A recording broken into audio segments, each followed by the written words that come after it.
तुम्हारी और जवेरिया की उम्रों में काफी फर्क है, फिर तुम्हारी दोस्ती कैसे हो गई?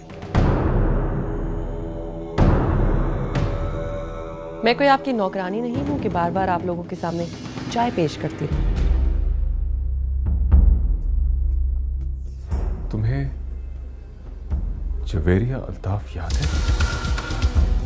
जवेरिया का फेलियर तुम्हारी कामयाबी होगी।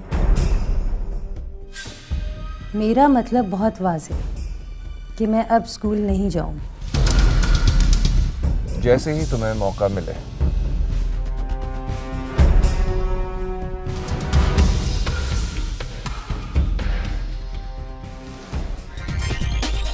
जूही जेनी जवेरिया देखिए हर जुमे से इतवार की रात 8:30 पे ओनली ऑन A+।